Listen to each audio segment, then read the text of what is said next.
All right, there are chapter objectives here. Do you see that? Identify the differences between a small group, a team, and a speaking group. Small group is what we're going to be concerned with. That's like 3 to 15 people. Okay?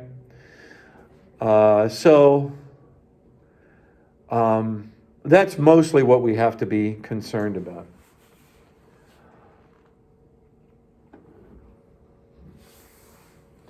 Evaluate your individual presentation skills. What that means is that you're going to be aware of, you can lean on your teammates to help you with your own presentation.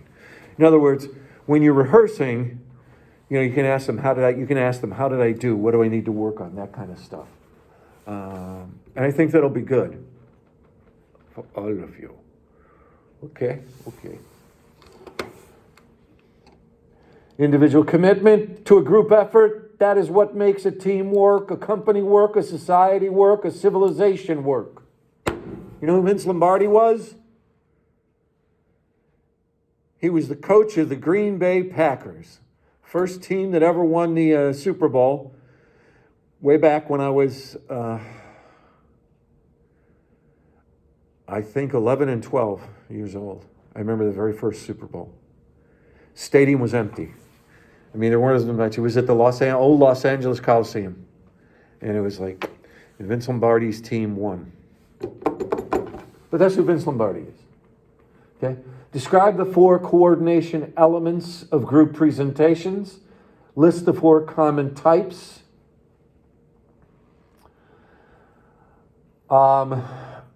That is mostly what we're going to be dealing with. So we'll go 1 through 4, and then we'll go to planned speech organization for the intended audience, techniques for coordinating a group. So we'll be down to some of them. Okay?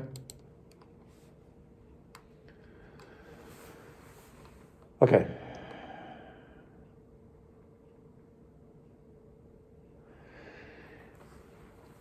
Say the word group and presentation. Which word comes first? Group presentation. Okay. In group presentation, there's often a tendency to put the focus on presentation. Thus, the group interaction falls short. What they're saying is, and it's only about exchanging contact information and schedules before diving straight into the presentation assignment. Successful group work begins with something more than simply exchanging contact information. Begins with acknowledging the layers of group interaction. Small group interaction is the process by which 3 or more members of a group exchange verbal and nonverbal messages in an attempt to influence one another. Notice that the definition includes both verbal and nonverbal messages. Okay? Thus, all your individual actions and words, including silence or no response, communicate something to others. All right? So when we're in a group, we have to pay attention, correct? But we also have to be respectful of the other people. We have to be respectful of the other people, even if we disagree with them. We can disagree with them, but there are ways to disagree that make everybody's lives easier.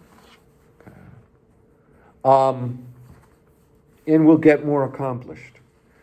Because sometimes we may disagree with somebody, we work for a little bit and pay attention to them, and then we realize, oh, wait, that's true. They're right. Yeah.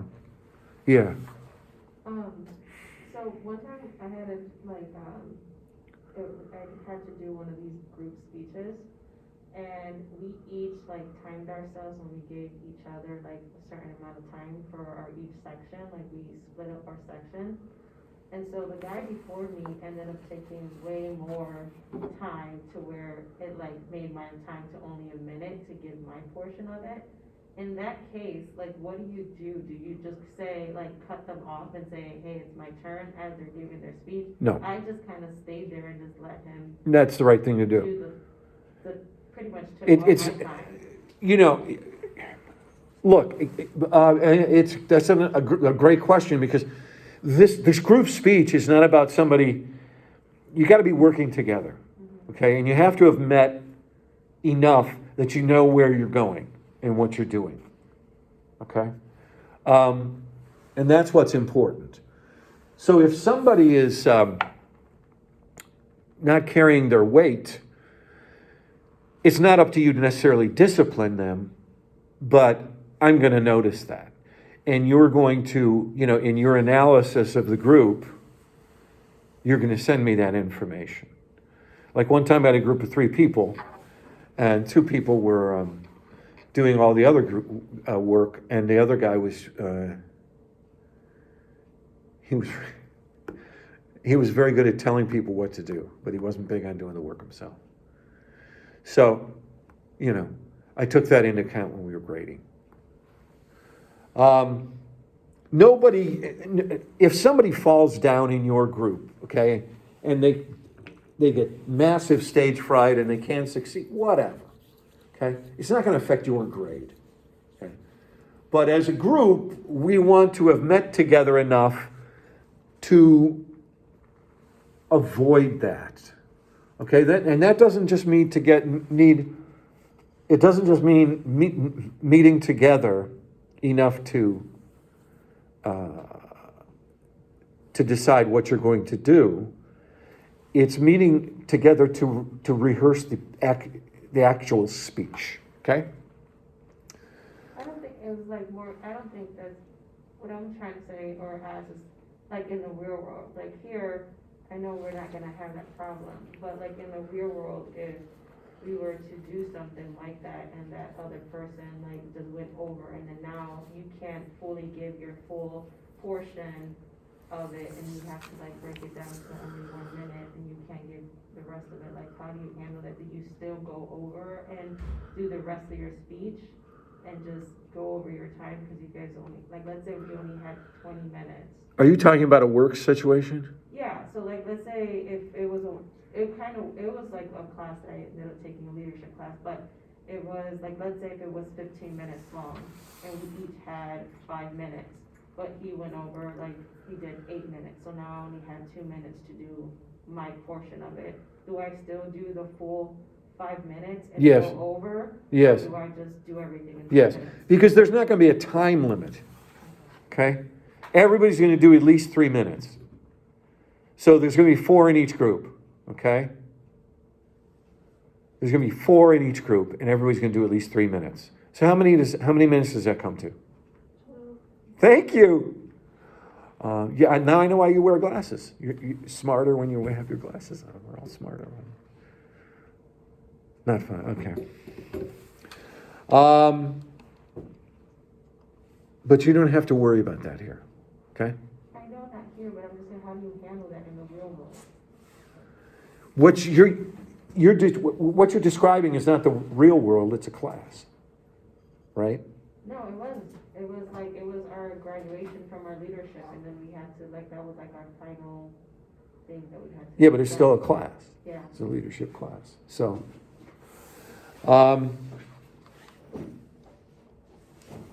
I have to think about that because it's still a class, but I understand your trepidation, and I would say there's not one answer. All right.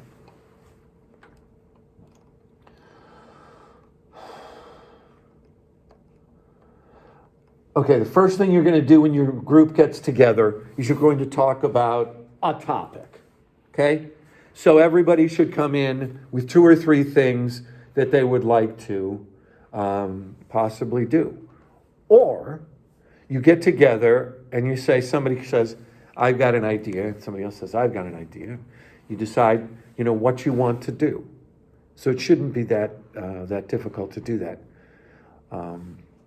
Remember, you don't want to be married to your idea.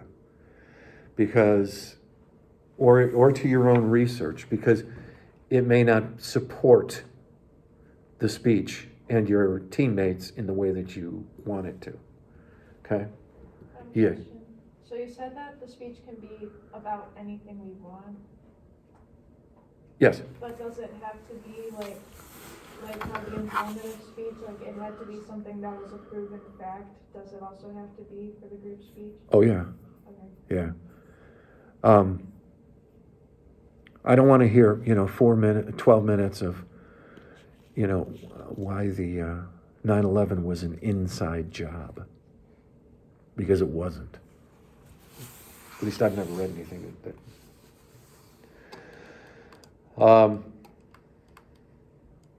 The second thing you're going to do is you're going to pick a leader of the group, or the way we do it here. You're going to meet, if there are 4 people in your group, you're going to meet 4 times. Each time you meet, another person is going to lead the group. Okay? So that's what you're going to do. Does this make sense to you guys? Okay. I'll put it down on paper. There's a sheet that I'll be putting online. I may have already put it online.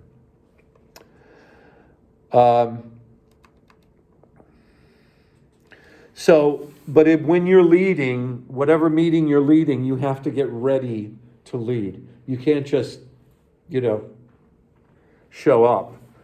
You have to be ready to talk about what you guys are going to talk about at that particular rehearsal. Okay? And when you have your first meeting, you decide on your topic, you decide on your leader, and who's going to do what part of the speech. Okay? And then at the end, you decide what you're going to cover the next meeting. Okay? So maybe everybody comes back with four sources that they're using for that particular topic. Maybe that's the second meeting. And you discuss it. And then the third one, everybody puts their stuff together and you run, and you rehearse it. And then the fourth time you rehearse.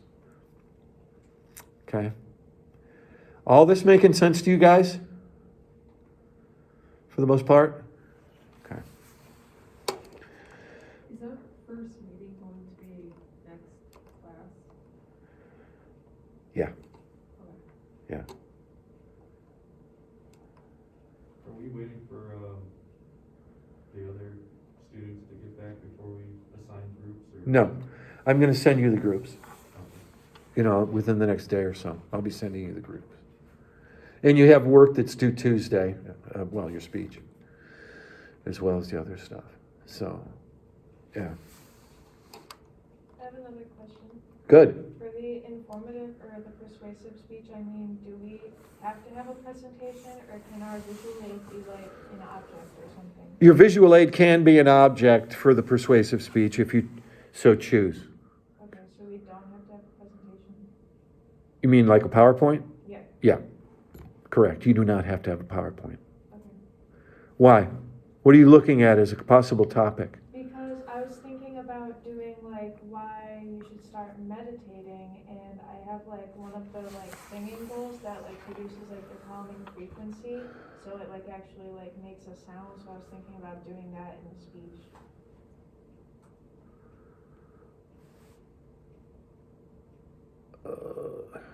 What was your persuasive? What was your informative speech about? Again, animals, Yeah. and now meditate. That sounds too much like an informative speech. It's not really persuasive. Persuasive speeches are generally stuff that's more could be controversial. Do you understand? It has to be controversial? It doesn't have to be controversial, but it's got to be something that's got more heft than just meditation. You know what? Forget I said that. I think that's going to be fine. Okay. Okay? That'll be fine.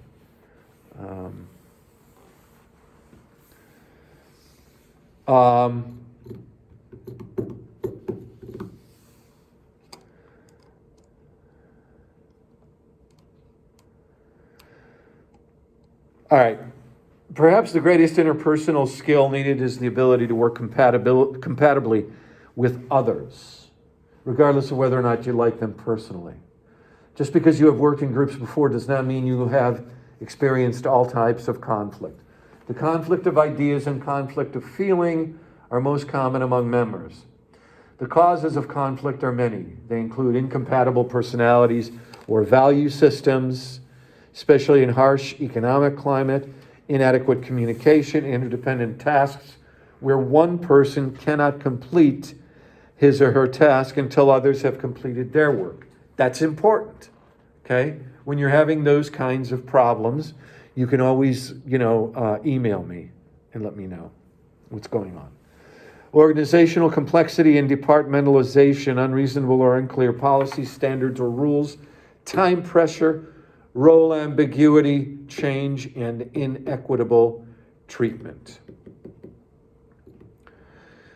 Foundational to successful group communication is each person's willingness to abide by some simple do's and don'ts.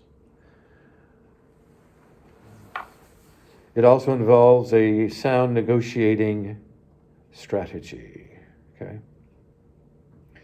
By articulating a specific plan that addresses both conflict categories appropriately for this speaking group, group members gain a feel for what it will mean to balance between actively listening, doing his or her fair share, and soliciting comments throughout the process.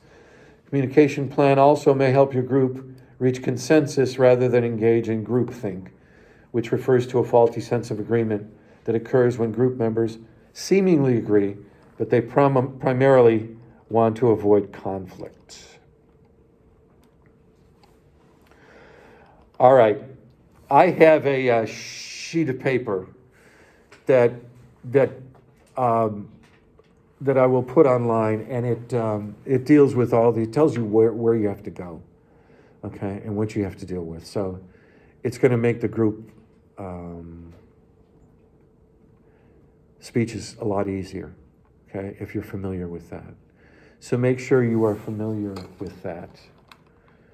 I think it's up there now. Okay.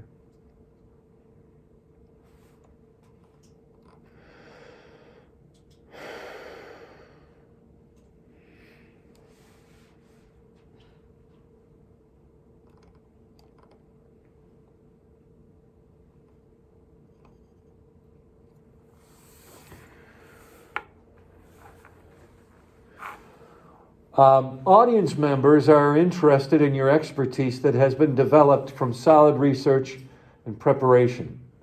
Audience members may have expectations about what foundational literature and key resources should be contained within your presentation. Therefore, as a group, you need to go beyond providing a variety of supporting material within your presentation to considering who will be present, levels of expertise, and their expectations. I think what this is saying,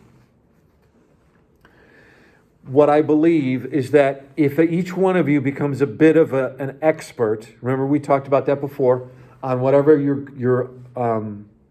group, whatever your group topic is, if everybody becomes a little bit of an expert, the better the speech is going to be. Okay? And that's sort of what they're saying.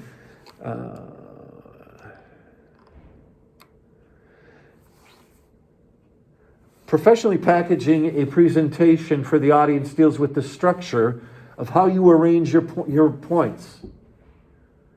The structure takes into consideration a strong opening, a logical order, relevant key points, conciseness, and use of supplemental visual aids. In addition, the linking of points involves conversational language and the appropriate use of acronyms and technical jargon for inclusion or exclusion. The focus is geared to the perception of trustworthiness. 3 strategic questions to answer include: what qualities as a group will demonstrate your trustworthiness to the audience? What content order needs to be achieved to give the consistent perception of fairness? And what content requires repeating and how that should be achieved? Through comparisons, examples, illustrations, etc. Packaging. The packaging of successful group presentations revolves around type of relationship with the audience, the division of time, and enthusiasm. An important dynamic of group presentations is for your group to know if audience members will be required to give an internal presentation or briefing from your presentation. As a group, know if you are packaging a one-time presentation, bidding for a long-term relationship, continuing a relationship, or if the presentation is tied to internal pressures to performance appraisals. Okay, this is great, okay? What are we doing here? Our speeches are a one-time deal, right? So it's simple. It's not hard. It's a one-time thing. You're just trying to convince the audience, because in the group speeches, for the most part, the audience is me. Because the other 4 people, it's hard for, if they're waiting to do their speech afterwards, it's harder for them to concentrate. So you're trying to impress the audience. You're trying to get the audience to go along with whatever you believe, okay? And that's what the expectations are. And that's pretty much what you should be focusing on, okay? All right. The stuff that I put online, try to go over it by class, by the next class, and we'll go from there, okay? Thanks.